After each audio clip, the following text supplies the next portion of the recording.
We have a brand new lawsuit that has come out against Diddy, and it includes somebody else that is now listed officially who we've had our suspicions of.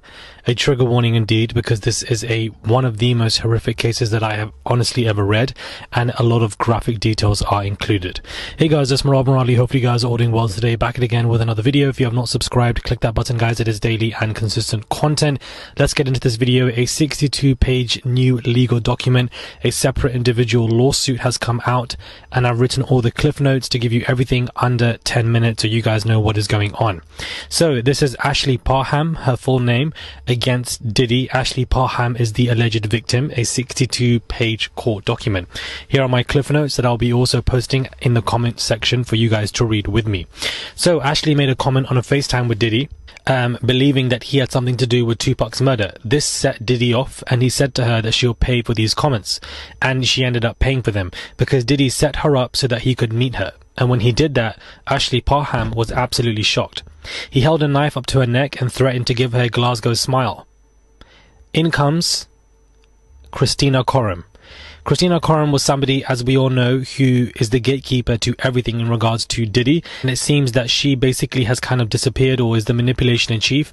When everything was hitting Diddy and we saw the pictures of him in Miami looking stressed, next to him was Christina Coram, the woman who basically is the Ghislaine Maxwell, and I'll explain to you why in this lawsuit, because this is the first time that she is being listed for doing criminally disgusting stuff. Christina Coram came out of nowhere and interjects and says to Diddy it will not be advantageous to give her a Glasgow smile, knife cut, because they wanted to sell her for sex. Christina Coram continues and threatens Ashley Parham to ship her off anywhere in the world and she would never see her family again. Diddy then grabbed a bottle of liquid from a large fanny pack, squirted an oil-like substance all over her. She was very scared, all over her naked body. Christina Coram was then told by Diddy to insert a syringe from sterile packaging into her V, and then they both started arguing, Christina Coram and Diddy, as Ashley Parham sat there naked, as she was unable to use the IUD because it had prematurely been released from its packaging, and Diddy was angry. Christina Coram left. Diddy then grabbed a remote control and violently inserted it into Ashley's V and said, "I could take you if I wanted to, and you can never be seen again." Ashley began crying from the IUD syringe insertion pain and being violently R-worded with the remote control. Diddy was very upset with her cries and told a extra defendant, Shane, I assume his bodyguard, to turn Ashley on her stomach. Shane then grabbed her by her abdomen and hips. Diddy instructed Shane to put a pillow over her head because he did not want to see her face or hear her cries, and instructed Shane to R-word her, and he did. And then they both took turns anally R-wording her, and they continuously did so. More oil was then doused all over Ashley, whilst others of Diddy's men took turns. Diddy then sat back, masturbated, and actually recorded this footage. Diddy laughed at her trying to pick up a phone due to being all oiled up. Her hands were unable to pick this up. He was degrading her and said that she was owned and that she had no control over her body and she was completely limp.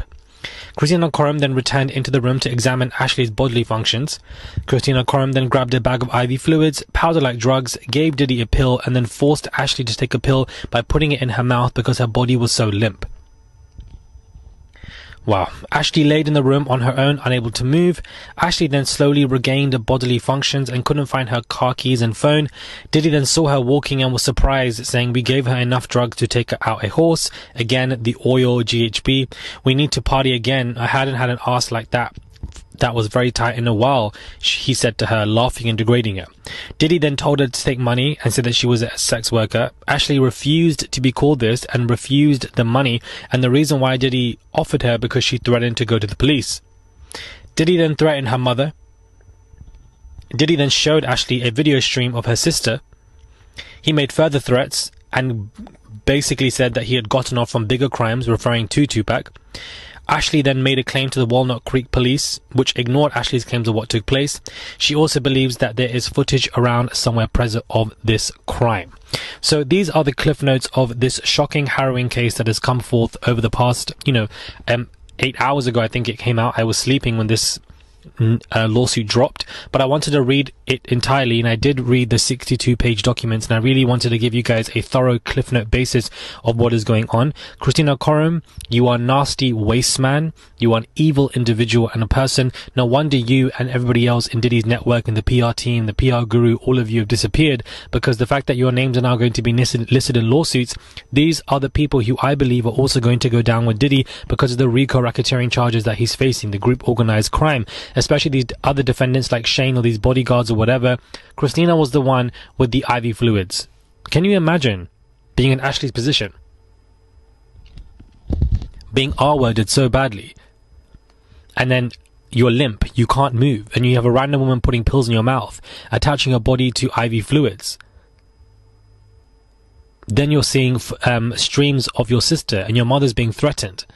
And you have to go to the hospital because you need STD checks and HIV checks. And Diddy's laughing at you throughout all of this and degrading you.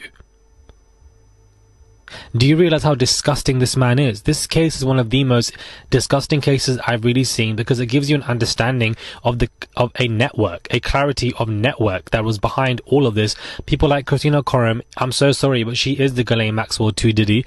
And what makes you think that she's the only one? There's probably many other Ghislaine Maxwells that are all together doing stuff like this, and it's just so disgusting to see that somebody would do stuff like this. It's a harrowing lawsuit. It's just come out as of last 24 hours ago, and for the fact that Christina would threaten with trafficking and say that I can sell you for sex to people. Beloved, who do you know? Who do you know that you could sell someone like Ashley to, or these people to, and that people will never see you again and nobody will see you again? Who do you know? What network do you have? Who are these high executives that you've begun to know for you to have the gatekeeping of, Diddy? That she's very smart. She's a manipulator in chief. She was an integral part of his team throughout the period his alleged crimes took place. A report on Christina many months ago before she was named in any lawsuits. Combs once referred to Christina Korum as his right hand. Intriguing. Lil Rodney likened her to the notorious Madam Maxwell, and that lawsuit came out in May. So this particular lawsuit that's just come out as of yesterday is supporting all of those claims.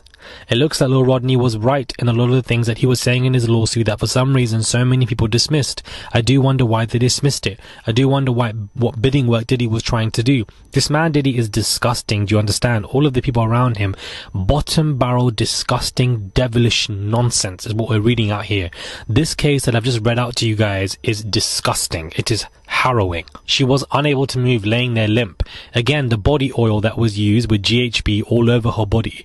And then he's grabbing a remote control and putting it in her, and then trying to insert an IUD in her violently, then getting his friends to R-word XYZ, then his assistant to come, Christina Korum, to threaten her, and then, IV fluids and etc. And she's going to police stations. She was too afraid to say his name, she says in the lawsuit, but she was reporting it to the police.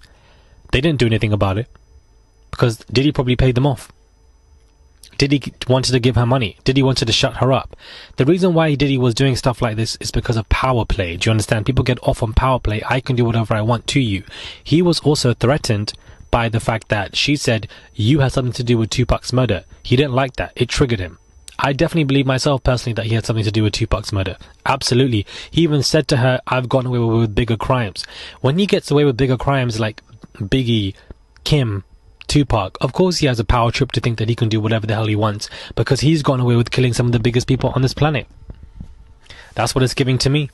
Anyways, I wanted to, just read out my cliff notes. I've just analyzed the entire lawsuit, which was a lot of work to do, but I wanted to get out to you guys and get everything in under 10 minutes. Do subscribe to the channel. I would appreciate it, guys. It's just one click. Comment down below. Give this video a thumbs up. Send us super thanks if you guys wish to. And madness. Every single day we're waking up to new lawsuits, etc., or lawsuits being dismissed, legality issues, legal documents coming out. There is just so much happening, but rest assured we're going to stay on top of it here.